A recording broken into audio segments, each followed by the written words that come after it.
اب آئیے اللہ کی شان ان کے نزدیک آپ دیکھ چکی کہ کس حد تک ہے، اور رسول کے بارے میں ان کی توہین کے انداز کیا ہے۔ ایک میں کتاب دکھا رہا ہوں یہاں پر، یہ ہے براہین القاطعہ، یہ مولانا خلیل احمد امبیٹی صاحب نے لکھی، 4 سے 5 ایڈیشن ہے میرے پاس، صفحے آگے پیچھے ہو سکتے ہیں۔ یہ لیٹسٹ ایڈیشن کا میں جو حوالہ دے رہا ہوں جو ابھی حال ہی میں چھپ کے آیا ہے، اس کا صفحہ 221 ہے، اور پرانے ایڈیشنوں میں عبارت غالباً 115 پہ ہے اور کچھ الگ الگ صفحے ہیں۔ البراہین القاطعہ با امر، یعنی حکم سے لکھی گئی، کس کے؟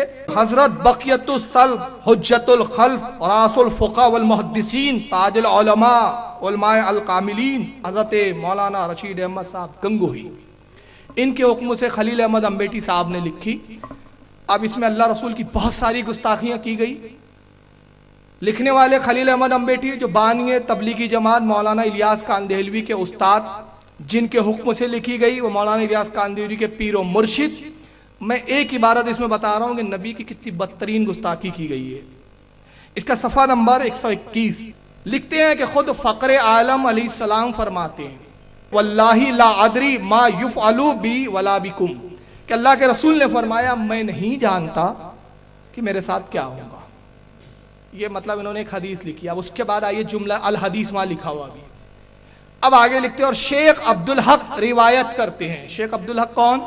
شیخ عبدالحق محدث دہلوی رحمۃ اللہ تعالیٰ علیہ، جن کو ہم بھی مانتے ہیں، یہ بھی مانتے ہیں۔ سلسلہ حدیث چاہے دیوبندی ہو، چاہے غیر مقلدین ہو، چاہے بریلوی ہو، تینوں کا سلسلہ حدیث شاہ عبدالحق محدث دہلوی پر جا کر ختم ہو جاتا ہے۔ اور شاہ عبدالحق وہ شخصیت ہے، آج سے 550 سال پہلے کی شخصیت ہے، اکبر کے زمانے کی، مجدد الفسانی کے دور کے مجدد الفسانی شیخ احمد سرہندی اور شاہ عبدالحق کو دونوں کو اس صدی کا مجدد مانا گیا ہے۔ یہ بھی مجدد ہے۔ ہندوستان میں علم حدیث لانے والے سب سے پہلے شاہ عبدالحق محدث دہلوی، یہ اتنا بڑا مقام ہے ان کا، علم حدیث کو ہندوستان میں رائج کیا۔ ان کی طرف منسوب کر کے کہتے ہیں مولانا خلیل احمد کہ شیخ عبدالحق روایت کرتے ہیں کہ مجھ کو دیوار کے پیچھے کا بھی علم نہیں، یعنی رسول اللہ نے فرمایا کہ مجھ کو دیوار کے پیچھے کا بھی علم نہیں۔ اب اس عبارت کو پڑھنے کے بعد آپ کیا سمجھوں گے کہ بھائی شیخ عبدالحق محدث دہلوی جو ہے رحمۃ اللہ تعالیٰ علیہ، انہوں نے اپنی کسی کتاب میں رسول اللہ کی حدیث لکھی، الحدیث بھی لکھا ہے کہ رسول اللہ نے فرمایا میں نہیں جانتا میرے بعد کیا ہوگا اور مجھ کو دیوار کے پیچھے کا علم ہی نہیں۔ اسی طرح یہ بیوقوف بنا کے لوگوں کو بتاتے ہیں کہ دیکھو حدیثوں میں یہ آیا، حدیثوں میں یہ آیا، اور پھر تم لوگ کیسے مانتے ہو کہ رسول اللہ کو علم غیب دیا گیا، رسول اللہ کو علم ہے۔ اس کا جواب میں 2 دوں گا، پہلا جواب سن لے، دوسرا جواب تو میں ابھی آگے دیتا ہوں۔ پہلا جواب، شاہ عبدالحق محدث دہلوی نے کس کتاب میں عبارت لکھی؟ پوری دنیا وہابیت کو میں چیلنج کر رہا ہوں تو وہ کتاب لا کے دکھا دو۔ اگر اپنے باپ کی اصلی اولاد ہو، اپنے اسلاف کے صحیح ماننے والے ہو، دیکھیں کتنا چھوٹا سا مطالبہ ہے۔ میں یہ نہیں کہہ رہا کہ حدیث ضعیف ہے، موضوع ہے، یہ ثابت کرو، یہ حدیث، میں اس کی بحث میں جا ہی نہیں رہا ہوں کہ اس کے رجال کیا ہے، وہ سب ایک طرف، صرف چھوٹا سا مطالبہ۔ آپ کے بہت بڑے علامہ خلیل احمد امبیٹی نے لکھا کہ شاہ عبدالحق محدث دہلوی روایت کرتے ہیں کہ رسول اللہ نے فرمایا مجھے دیوار کے پیچھے کا علم نہیں، اس دیوار کے پیچھے کیا ہے مجھے نہیں معلوم، دیوار کے پیچھے کیا ہو رہا ہے مجھے نہیں پتا، میں لا علم ہوں، میں مجبور ہوں۔ تو شاہ عبدالحق کا حوالہ دیا، کتاب کا نام نہیں لکھا، حوالہ نہیں لکھا، تو وہ کون سی کتاب ہے جس میں شاہ عبدالحق محدث دہلوی نے لکھا کہ رسول اللہ کو دیوار کے پیچھے کا علم؟ صرف میں کتاب کا نام چاہ رہا ہوں اور عبارت دیکھنا چاہتا ہوں۔ اپنے باپ کی اولاد تو لا دو۔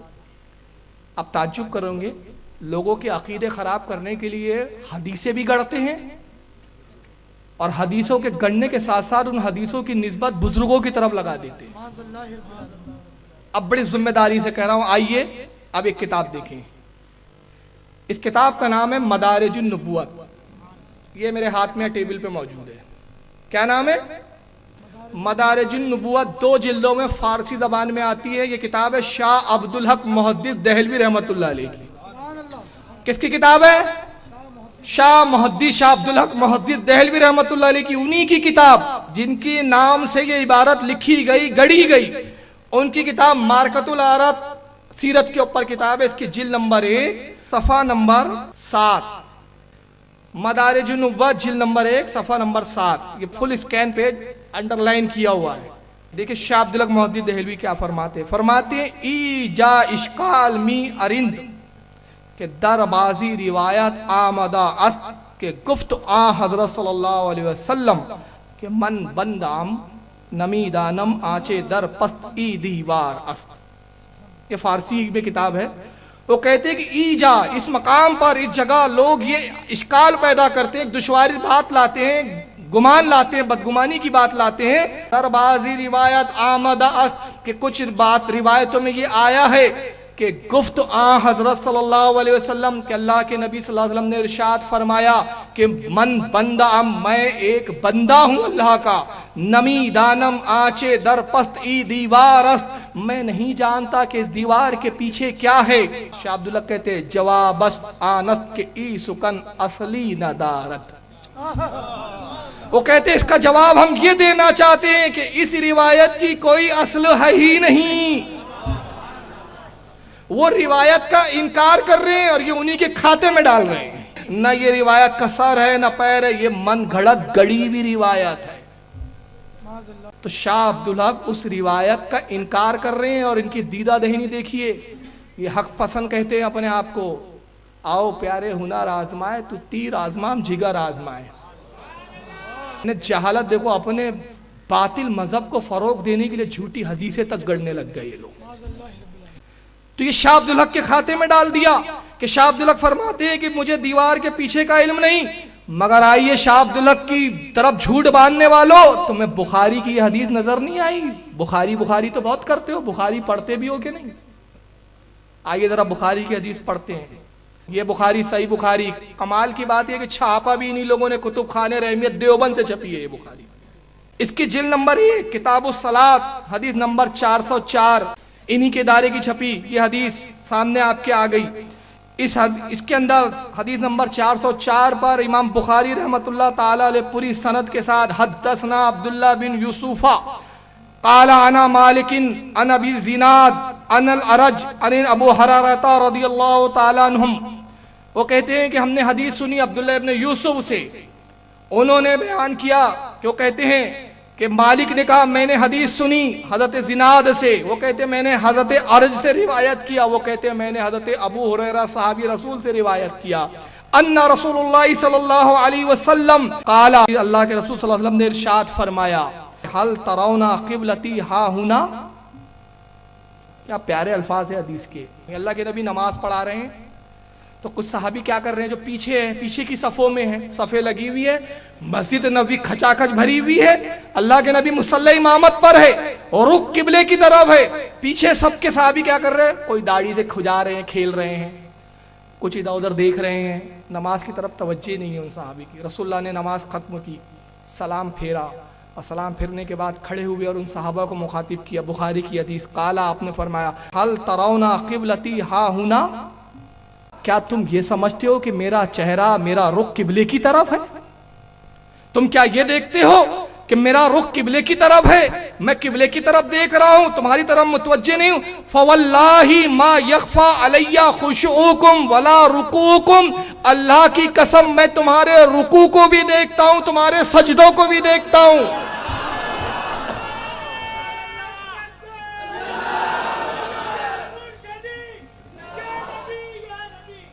اور اس حدیث کی خاص بات, دو خاص بات دیکھیں. خشوعکم, خشوع کسے کہتے ہیں؟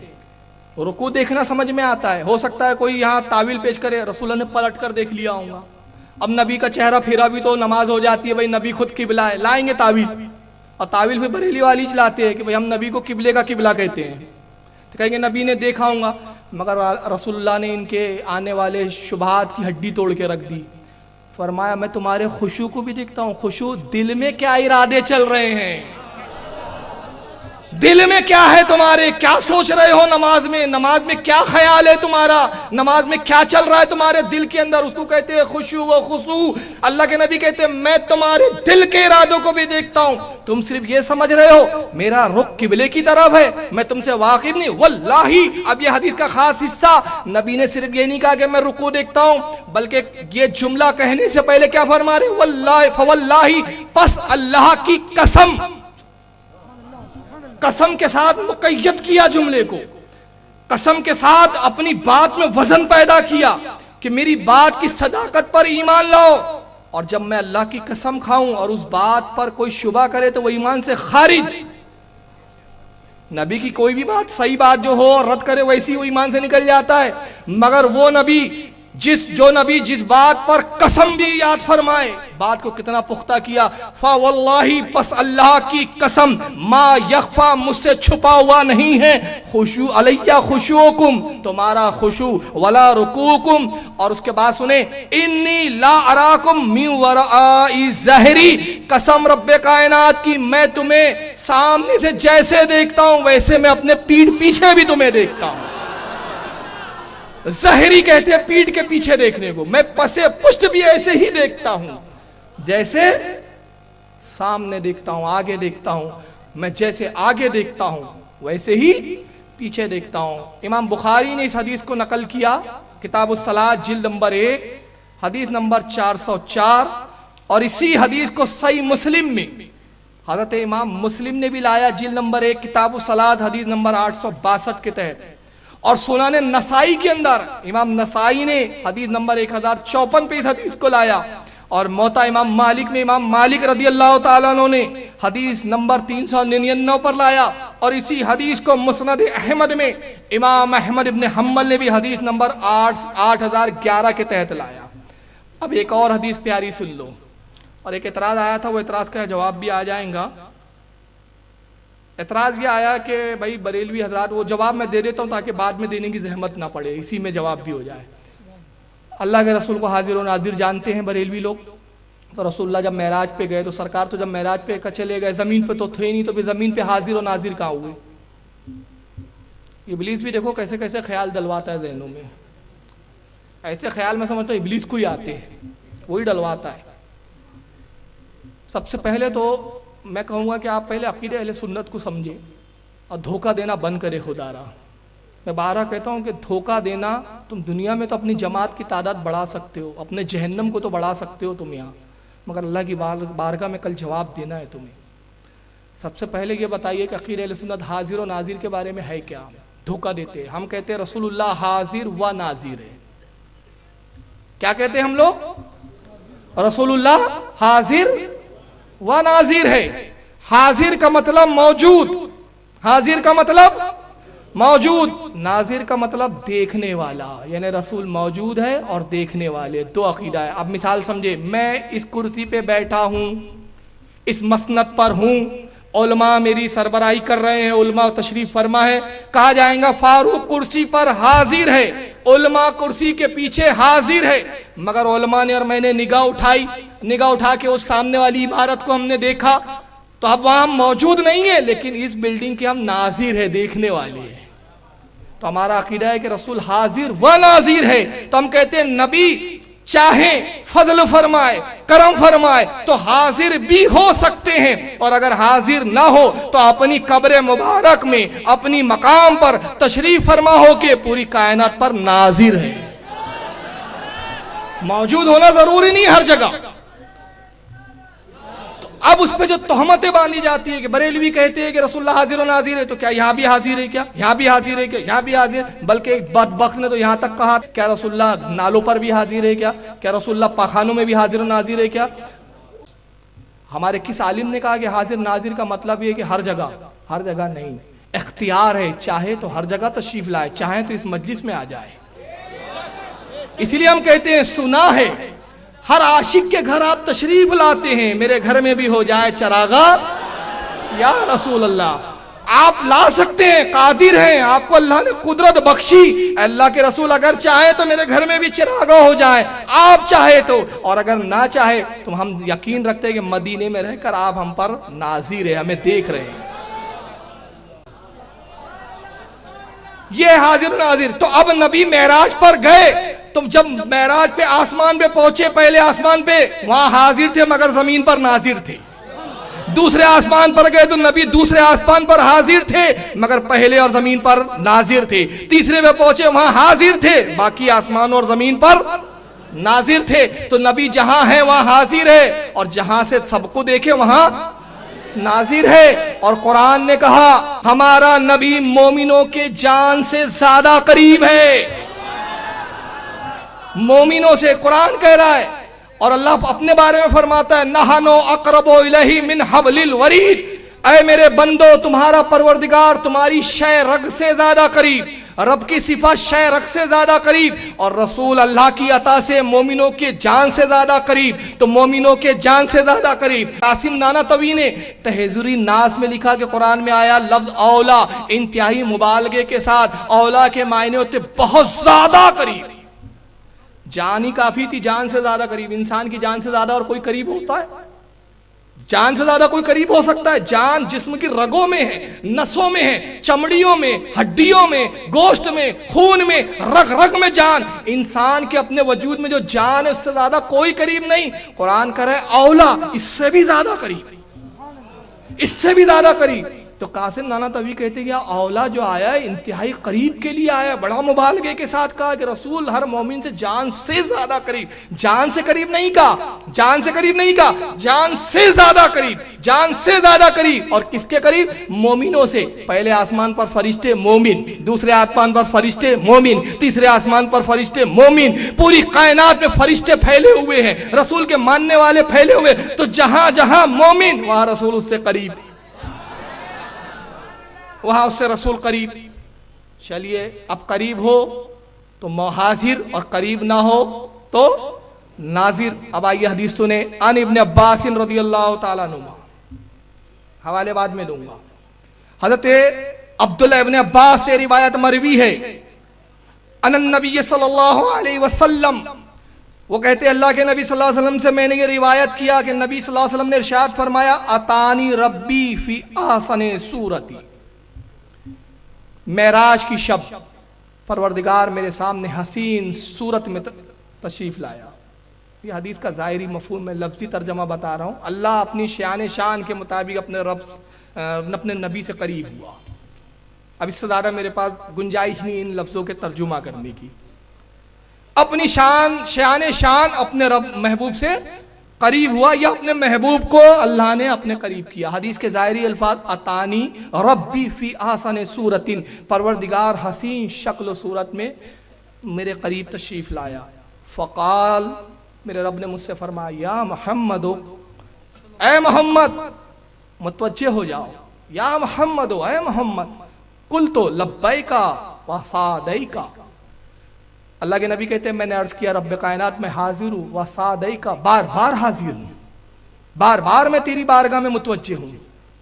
قال، اللہ تعالیٰ نے ارشاد فرمایا فیما یقتسم الملاء الاعلی، محبوب عالم بالا میں جو فرشتوں کی آخری حد ہے، وہ فرشتوں میں کس بات پہ جھڑپ ہو رہی ہے، جھگڑا ہو رہا ہے، کس بات میں مباحثہ چل رہا ہے جانتے ہو؟ اللہ اپنے محبوب سے پوچھ رہا ہے اے محبوب، عالم بالا میں فرشتوں میں جو گفتگو ہو رہی ہے، جو چھیڑ چھاڑ چل رہی ہے، وہ کیا گفتگو کر رہے ہیں فرشتے جانتے ہو؟ قل تو، اللہ کے نبی کہتے ہیں میں نے عرض کیا ربی لا ادری، اے میرے رب میں نہیں جانتا، اے رب مجھے نہیں معلوم۔ اللہ کے نبی فرماتے فَوَدَعَ يَدَهُ بَيْنَ كَتِفَيَّ، پھر میرے رب نے اپنا دست کرم، دست قدرت میرے دونوں کاندھوں کے درمیان رکھا۔ بہت محتاط ترجمہ کر رہا ہوں، میں کہوں گا یہ حدیث متشابہہ سمجھ لیں اس کو آپ، اب اس سے زیادہ گنجائش نہیں ہے۔ فَوَدَعَ يَدَهُ بَيْنَ كَتِفَيَّ، اللہ کے نبی کہتے ہیں میرے رب نے اپنا دست قدرت میرے دونوں کاندھوں کے درمیان رکھا، حتی وجدتو بردہا بین ثدییہ، اللہ کے نبی کہتے ہیں کہ جب میرے رب نے میرے کاندھوں کے درمیان اپنا دست قدرت رکھا، اس کی ٹھنڈک میں نے اپنے سینے میں محسوس کی، اس کی ٹھنڈک میں نے اپنے سینے میں محسوس کی۔ فَعَلِمْتُ مَا بَيْنَ الْمَشْرِقِ وَالْمَغْرِبِ، اور رب کا دست قدرت رکھنا تھا کہ جو کچھ مشرق میں ہے اور جو کچھ مغرب میں ہے اس کے درمیان جو کچھ ہے سب میں نے جان لیا، سب روشن ہو گئے،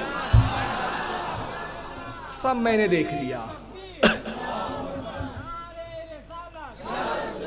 اللہ کا نبی تو کہہ رہا ہے مشرق مغرب کے درمیان میں جو کچھ ہے، جو کچھ مشرق میں ہے، مغرب میں، اس کے درمیان بائنا جو اس کے درمیان میں، سب مجھ پہ روشن ہو گیا، سب میں نے جان لیا. یہ کہتے ہیں نبی دیوار کے پیچھے کا نہیں معلوم. اس کو امام ترمذی نے جامع ترمذی جلد نمبر 2 کتاب التفسیر القرآن ان رسول اللہ صلی اللہ علیہ وسلم باب کے تحت لایا. یہ کتاب کا نام ہے، اب باب ہے ومن سورۃ سواد، سورہ سواد کی تفسیر میں اس حدیث کو لایا، حدیث نمبر 3223 ترمذی میں. اور سنن دارمی میں امام دارمی رحمۃ اللہ علیہ جو امام بخاری کے، امام مسلم کے، امام ابو داؤد کے استاد، امام بخاری کے استاد، امام مسلم کے استاد، امام ابو داؤد کے استاد، امام دارمی نے سنن دارمی میں جلد نمبر 2 صفحہ 170 حدیث نمبر 2149 کے تحت، مسند احمد میں امام احمد ابن حنبل نے جلد نمبر 1 صفحہ نمبر 368 حدیث نمبر 22,162 کے تحت، اور امام طبرانی نے معجم الکبیر کے اندر جلد نمبر 8 صفحہ 290 حدیث نمبر 8117 کے تحت، امام ابن ابی شیبہ نے، یہ بھی امام بخاری کے استاد ہے، امام مسلم کے استاد ہے، امام ابن ابی شیبہ نے المصنف کے اندر جلد نمبر 6 صفحہ 313 حدیث نمبر 31,706 کے تحت، اور امام ابو یعلا نے اپنی المسند میں جلد نمبر 4 صفحہ نمبر 475 حدیث نمبر 2608، اور الترغیب والترہیب امام منذری رضی اللہ تعالیٰ عنہ نے جلد نمبر 1 صفحہ 159 حدیث نمبر 591. امام ترمذی اس حدیث کو نقل کرنے کے بعد لکھتے ہیں ھذا حدیث حسن، یہ حدیث حسن ہے. امام ابی عاصم رضی اللہ تعالیٰ عنہ کہتے اسناد حسن ورجالہ ثقات، اس کی سند حسن ہے اور اس کے تمام راوی سچے ہیں، کوئی بھی راوی جھوٹا نہیں. صحیح حدیث، حسن حدیث، جس کے رجال، جس کے راوی سب سچے. اللہ کے نبی کہہ رہے ہیں کہ میں دنیا کو میں نے سب جان لیا. اب دو حدیثیں میں سنا دیتا ہوں تاکہ اور آپ کو رسول اللہ کا مقام اور عظمت اپنے نبی کی معلوم ہو. یہ ہے شرح زرقانی، امام عبد الباقی زرقانی رضی اللہ تعالیٰ عنہ کی کتاب ہے مواہب الدنیا کی شرح. امام عبد الباقی زرقانی بہت بڑے محدث ہے اور اپنے زمانے کے مجدد تسلیم کیے گئے. امام عبد الباقی زرقانی شرح زرقانی جلد نمبر 10 اور اس کا صفحہ نمبر 123 ہے. دیکھیں کیا لکھتے ہیں. اخرجت طبرانیو، وہ کہتے ہیں اس کو امام طبرانی نے اخراج کیا. ان ابن عمر رضی اللہ تعالیٰ عنہ، حضرت عبداللہ ابن عمر سے روایت ہے، قال قال رسول اللہ صلی اللہ علیہ وسلم، کہ وہ کہتے ہیں کہ اللہ کے نبی صلی اللہ علیہ وسلم نے ارشاد فرمایا ان اللہ قد رفع لی الدنیا. اللہ کے نبی فرماتے ہیں کہ تحقیق پروردگار عالم نے دنیا میرے سامنے کر دی. فانا انظروا الیہا و الی ما ہوا قائن فیہا الی یوم القیامہ. اللہ کے نبی فرماتے ہیں اور میں نے جو کچھ ہو اس کے اندر موجود ہے اس دنیا میں. کیا کہہ رہے ہیں؟ دنیا میں جو کچھ ہے، انسان، چرین پرین، پتے، نباتات، حیوانات، جو کچھ دنیا میں ہے سب کو میں نے جان لیا، سب کو میں نے دیکھ لیا. اور کیسے دیکھا؟ الی یوم القیامہ، جو کچھ قیامت تک ہونے والا ہے سب کو میں نے دیکھ لیا، سب کو میں نے جان لیا. کأنما انظر الی کفہ ھذا. اور اللہ کے نبی کہتے ہیں لوگوں جان لو یہ پوری دنیا، یہ پوری کائنات میرے سامنے ایسے جیسے میں اپنے ہتھیلی کو دیکھ رہا ہوں. یہ پوری دنیا میرے سامنے ایسی جیسے میں ہتھیلی کو دیکھ رہا ہوں. تو اللہ کے نبی دنیا کو کیسے دیکھ رہے ہیں؟ جیسے انسان اپنی ہتھیلی کو دیکھتا ہے. اور یہ کیا کہ ان کا عقیدہ کیا ہے؟ تبلیغی جماعت کے فاؤنڈر ہوگا، رسول اللہ کو پیٹ کے پیچھے کی خبر نہیں. چلیے آئیے اب ایک اور توہین ملاحظہ کریں. یہی البرائن القاطیہ، برائن القاطیہ کا صفحہ 63. خلیل احمد امبیٹوی صاحب جو استاد ہے مولانا اسماعیل کاندھیلوی بانی تبلیغی جماعت کے، کہتے ہیں مدرسے دیوبند کی عظمت حق تعالیٰ کی درگاہ پاک میں بہت ہے. یعنی دیوبند کا جو مدرسہ ہے جہاں کے طاہر گیابی پڑے ہوئے ہیں اور بھی ترم خائن کے پڑے ہوئے ہیں، اس کی عظمت اللہ کی بارگاہ میں بہت ہے. صدہا عالم، کئی سو عالم یہاں سے پڑھ کر گئے اور خلق کثیر کو ظلمات ضلالت سے نکالا. ایک کثیر جماعت کو گمراہی سے اور اندھیروں سے نکالا۔ یہی سبب ہے کہ ایک صالح، ایک نیک آدمی فقر عالم علیہ السلام کی زیارت سے خواب میں مشرف ہوئے۔ کہتے یہی وجہ ہے کہ ایک نیک بزرگ اللہ کے رسول کی خواب میں زیارت سے فیض یاب ہوئے، مشرف ہوئے۔ تو آپ کو اردو میں کلام کرتے دیکھ کر پوچھا آپ کو یہ کلام کہاں سے آ گئی؟ رسول اللہ نے وہ بزرگ سے خواب میں اردو میں بات چیت کی تو انہوں نے پوچھا یا رسول اللہ آپ کو یہ اردو کہاں سے آ گئی؟ آپ تو عربی ہیں، آپ تو عرب کے رہنے والے ہیں، عربی بولتے اردو کیسے بولنے لگے؟ فرمایا رسول اللہ نے کہا جب سے علماء مدرسے دیوبند سے ہمارا معاملہ ہوا ہم کو یہ زبان آ گئی۔ معاذ اللہ، استغفر اللہ۔ پھر آگے لکھتے سبحان اللہ، اس سے رتبہ اس مدرسے کا معلوم ہوا۔ یعنی رسول اللہ اردو سیکھنے کہاں آئے؟ دیوبند۔ اردو کس نے سکھایا رسول کو؟ معاذ اللہ، استغفر اللہ، علماء دیوبند نے۔ جب سے علماء دیوبند سے ہمارا معاملہ ہوا تب سے ہم کو یہ زبان آ گئی۔ اللہ کی مار ایسی پڑی جس عبارت میں رسول کو اردو سکھانے کا دعویٰ کیا اسی عبارت میں ان کی اردو بگڑ گئی۔ جو اردو داں ہیں وہ اچھے سے جانتے ہیں کہ آ گئی مؤنث ہے اور کلام مذکر ہے، کلام آ گیا ہونا چاہیے، آ گئی ہو گیا ہے۔ یعنی ان کی اپنی اردو کلام جو مذکر ہے اس کے لیے مؤنث کا صیغہ لا رہے ہیں آگے، تو ان کی اپنی اردو کے ٹھکانے نہیں، اور یہ رسول اللہ کو اردو سکھا رہے ہیں۔ تو رسول اللہ کہتے ہیں جب سے علماء مدرسے دیوبند سے ہمارا معاملہ ہوا، جب سے ہم ان کے ساتھ آنے بیٹھنے اٹھنے لگے، ہم نے ان سے اردو زبان سیکھ لی معاذ اللہ۔ مگر عقیدے کا دوگلا پن دیکھے، ایک کتاب تقویۃ الایمان اٹھائیے، اس میں صفحہ 100 پر لکھا جاتا ہے کہ رسول اللہ تو مر کر مٹی میں مل گئے، تو وہاں نبی مر کر مٹی میں مل جاتے ہیں جب نبی کی عظمت کی بات آتی ہے۔ جب سنی یا رسول اللہ کہہ کر پکارتے ہیں، جب سنی رسول اللہ سے امداد طلب کرتے ہیں تو کہتے ہیں ارے رسول سے مانگو مت، رسول کو آواز مت دو، رسول تو مر کر مٹی میں مل گئے۔ مگر جب علماء دیوبند کا مقام بتانا ہو، جب مدرسے دیوبند کا مقام بتانا ہو تو نبی زندہ بھی ہو جاتے ہیں، دیوبند آ کے اردو بھی سیکھنے لگ جاتے ہیں معاذ اللہ۔ آگے انشاءاللہ اب میں عرض کرنا یہ چاہتا ہوں 2-3 بات، پھر آگے میں بات اسپیڈ سے بڑھاؤں گا۔ اور رسول اللہ صلی اللہ علیہ وسلم کی اردو تو جانے دیجئے، نبی پاک صلی اللہ علیہ وسلم کا تو عالم یہ ہے، ایک مرتبہ آپ نے چند صحابہ کو جمع کیا، ارشاد فرمایا میرے فلاں صحابی تم فلاں ملک کی طرف جاؤ، تبلیغ کرو، دین اسلام پھیلاؤ۔ اے فلاں صحابی تم فلاں ملک کی طرف جاؤ، اے فلاں صحابی تم فلاں ملک کی طرف جاؤ۔ صحابہ کرام عرض کرتے یا رسول اللہ جن ملکوں کی طرف آپ ہمیں بھیج رہے ہیں وہاں کی زبانیں مختلف ہیں، ہماری زبانیں الگ ہیں، ہم اپنی زبان ان کو سمجھا نہیں سکتے، وہ ہماری زبان سمجھ نہیں سکتے، اللہ کے نبی ہم کیسے وہاں جا کے تبلیغ کریں؟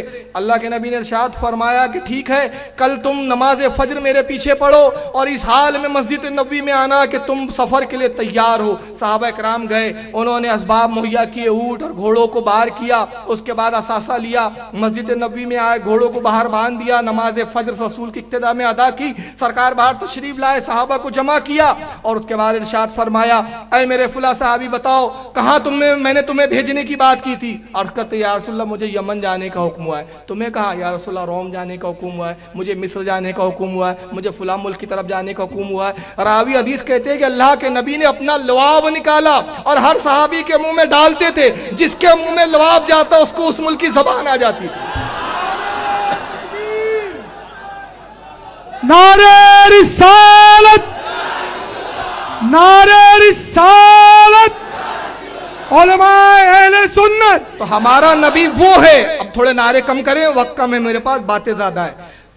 ہمارا نبی وہ جو لعاب دے دے تو زبان عطا کر دے، جس کا سکھانے والا پروردگار الرحمن علم القرآن خلق الانسان علمہ البیان۔ مگر اردو سکھانے کے لیے دیوبند بلا رہے ہیں نبی کو، بدبخت۔ اس کے بعد بھی ان کی توحید بچی ہے، رسالت کا ان کا جو ہے احترام بچا ہوا ہے۔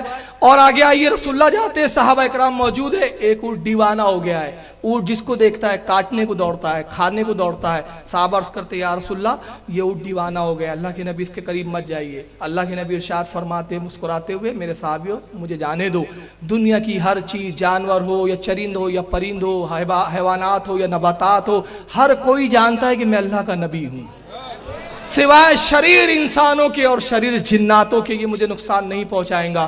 راوی حدیث کہتے اللہ کے نبی گئے، اونٹ کے قریب پہنچے، اپنا دست مبارک، اپنا ہاتھ مبارک اس کی پیشانی پہ سہلانے لگے، اونٹ فرما برداروں کی طرح جھکا اور آپ کے قدم نازمین کو چاٹنے لگا۔ پھر اونٹ نے اپنے قریب، آپ کے کان کے قریب اپنے منہ کو لایا, کچھ آوازیں نکالی, کچھ اپنی آواز میں اس نے کہا. اللہ کے رسول نے فرمایا اس اونٹ کا مالک کون ہے؟ ایک صحابی آگے بڑھتے, یا رسول اللہ میں ہوں اس اونٹ کا مالک. فرمایا یہ تمہاری شکایت کر رہا ہے, یہ اونٹ تمہاری شکایت کر رہا ہے. یہ کہہ رہا ہے یا رسول اللہ میں دیوانہ نہیں ہوں, میں پاگل نہیں ہوں, میں مجنون نہیں ہوں, میں کاٹتا نہیں ہوں کسی کو بلا وجہ. معاملہ یہ ہے کہ جب میں جوان تھا انہوں نے مجھ پر بوجھ لا دے, مجھے سفروں میں لے جاتے, مجھ پر بوجھ دھوتے. اب میں بوڑھا ہو گیا ہوں تو یہ گھر میں کاٹنے کی فکر میں ہے, کہہ رہے تھے کہ کاٹ کے کھا جاؤ, تو میں نے اپنی جان بچانے کے لیے پاگل پن کا سونگ رچا رکھا ہے. اللہ کے نبی نے فرمایا یہ اونٹ سچ کہہ رہا ہے؟ وہ صحابی کہتے ہیں یا رسول اللہ اس نے سچ کہا, کل میرا بیٹا کہہ رہا تھا, کچھ دنوں پہلے میرا بیٹا کہہ رہا تھا کہ ابا جان اب یہ اونٹ بوڑھا ہو گیا ہے, بوجھ نہیں اٹھا سکتا, کاٹ پیٹ کے کھا پی کے صاف کرو. اسی دن سے اس نے پاگل پن کا سونگ رچا لیا, تب سے ہم نے اس کو چھوڑ دیا کہ جو جاتا ہے تو یہ کاٹ کھاتا ہے. تو اللہ کے نبی نے فرمایا کہ یہ زندہ رہنا چاہتا ہے, یہ زندگی کو پسند کرتا ہے. اے میرے صحابی کہے تو میں تجھے اس کی قیمت دے دوں. وہ کہتے ہیں یا رسول اللہ ویسے بھی ہمارے کام کا نہیں ہے, ہم آپ کو تحفتاً نذر کرتے ہیں. سرکار کو انہوں نے ہبا کر دیا.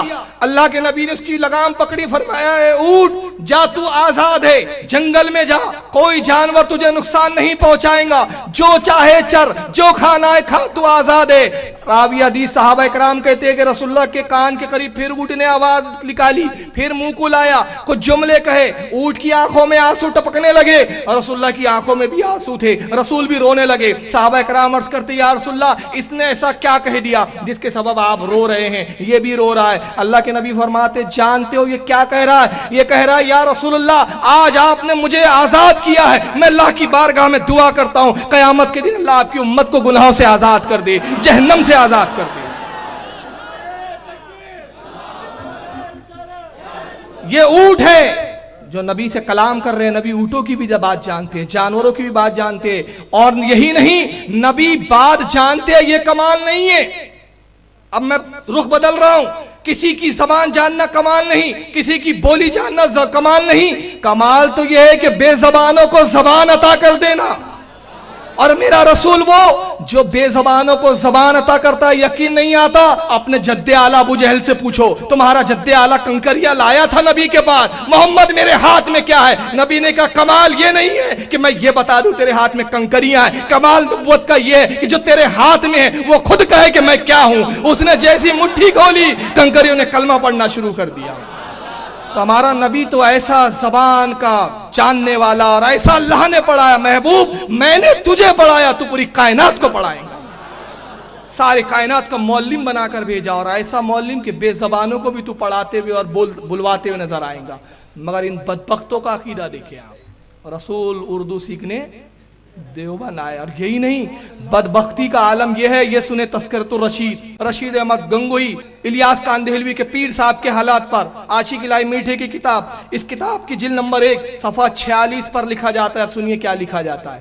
اعلیٰ حضرت کی بھاوج. اعلیٰ حضرت کون؟ مولانا احمد رضا فاضل بریلوی نہیں, غلط فہمی میں مت رہے آپ. ہمارے ہاں تو ایک اعلیٰ حضرت ہے, ان کے بت قدوں میں بہت سے اعلیٰ حضرت چھپے پڑے ہیں. مولانا حاجی امداد اللہ جو رشید احمد گنگوئی, اشرف علی تھانوی, قاسم نانوتوی کے پیر صاحب تھے, ان کو یہ حاجی امداد اللہ صاحب کو اعلیٰ حضرت کہتے ہیں. یہ الگ بات ہے کہ ہم سے پوچھتے ہیں کہ سب حضرت یہ اعلیٰ حضرت بریلی میں کہاں سے آ گئے, ان کے گھروں میں خود اعلیٰ حضرت چھپے بٹے ہوئے. تو کہتے ہیں اعلیٰ حضرت کی بھاوج کا حسن اعتقاد اور مخلصانہ برتاؤ تھا. مہمانوں کا کھانا خود پکاتی تھی اور کسی مہمان کے نا وقت آنے سے کبھی تنگ دل نہ ہوتی تھی. ایک دن اعلیٰ حضرت نے خواب دیکھا کہ آپ کی بھاوج آپ کے مہمانوں کا کھانا پکا رہی ہے, کہ جناب رسول مقبول صلی اللہ علیہ وسلم تشریف لائے, اور آپ کی بھاوج سے فرمایا کہ اٹھ, تو اس قابل نہیں کہ امداد اللہ کے مہمانوں کا کھانا پکائے, اس کے مہمان علماء ہے, اس کے مہمانوں کا کھانا میں پکاؤں گا. یعنی حاجی امداد اللہ کے مہمان کون تھے؟ رشید احمد گنگوئی, تھانوی, نانوتوی. تو رسول اللہ کے کہتے ہیں کہ اس کے امداد اللہ کے مہمان تو علماء ہیں, تو اس قابل نہیں کہ ایسے دیوبند کے پھٹیچروں کا کھانا تو پکائے.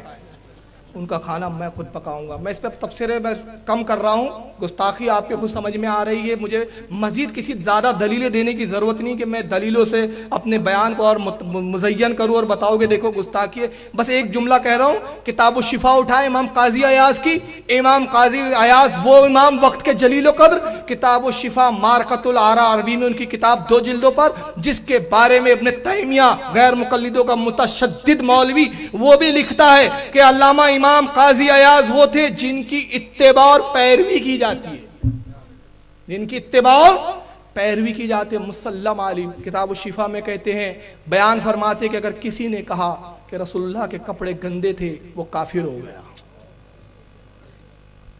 صرف اتنا کہنے میں کسی نے کہا رسول اللہ کے کپڑے گندے تھے، میلے تھے، کافر ہو گیا کہ اس نے رسول اللہ کی توہین کی، لباس کی۔ وہ کہتے اگر کسی نے کہا کہ رسول اللہ کے ناخون ہیں اور اس میں کوئی عظمت نہیں، کوئی فضیلت نہیں، فرماتے کافر ہو گیا۔ کسی نے کہا کہ رسول اللہ کو لوکی اور کدو پسند تھا، مجھے پسند نہیں، فرماتے کافر ہو گیا، واجب القتل ہے۔ تو آپ اندازہ لگائیے، جو نبی کی پسندیدہ چیز کی توہین کرے، نبی کو لوکی پسند تھی، کدو جو رسول کو پسند، تو رسول کی پسندیدہ چیز کے بارے میں جس نے کہا مجھے پسند نہیں، امام قاضی عیاض فرماتے ہیں ایسا کافر ہوا من شکا فی کفرہ و عذابہ فقط کفر، ایسا کافر جو اس کے کفر اور عذاب میں شک کرے وہ بھی کافر۔